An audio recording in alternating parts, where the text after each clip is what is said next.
નમસ્કાર મિત્રો, આજે આપણે આર્થિક માહિતીની રજૂઆત વિષયને સરળ ભાષામાં સમજીએ. આર્થિક અભ્યાસમાં માહિતી રજૂ કરવાની મુખ્ય 3 રીતો હોય છે. 1. ભાષા દ્વારા વર્ણનાત્મક રીતે. 2. આંકડાઓ દ્વારા. 3. આકૃતિ દ્વારા પ્રતીકાત્મક રીતે. ચાલો આપણે એક પછી એકની સમજૂતી ઉદાહરણ સાથે સમજીએ. ભાષા દ્વારા વર્ણનાત્મક રીતે આ પદ્ધતિમાં આર્થિક મુદ્દા અથવા માહિતી શબ્દોમાં સમજવામાં આવે છે.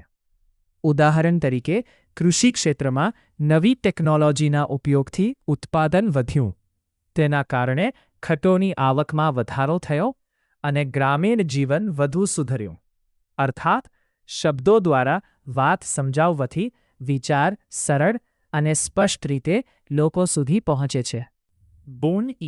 આંકડાઓ દ્વારા આર્થિક માહિતી સંખ્યાઓ, કોષ્ટકો અથવા આંકડાઓ દ્વારા પણ રજૂ કરવામાં આવે છે. ઉદાહરણ તરીકે, ખેડૂતોની વાર્ષિક આવક જુઓ. વર્ષ 2021-22માં આવી હતી 2.40 લાખ રૂપિયા. વર્ષ 2022-23માં વધીને થઈ 2.17 લાખ રૂપિયા અને વર્ષ 2023-24માં પહોંચી 3.10 લાખ રૂપિયા. આ આંકડાઓને ચાર્ટ દ્વારા બતાવવામાં આવે તો વધારો વધુ સ્પષ્ટ રીતે સમજાય છે.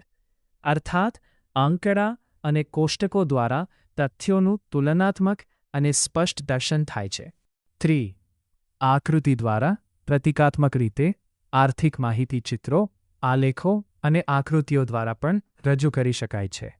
ઉદાહરણ: આવક વ્યય ચક્ર, ઘર વપરાશ વસાહતો ઉત્પાદન એકમોને ઉત્પાદન માટે જરૂરી સેવાઓ આપે છે અને તેના બદલામાં તેમને આવક મળે છે, જેમ કે વેતન, ભાડું અને વ્યાજ.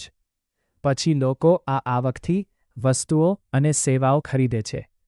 આ રીતે અર્થતંત્રમાં આવક અને વ્યયનો સતત પ્રવાહ ચાલે છે.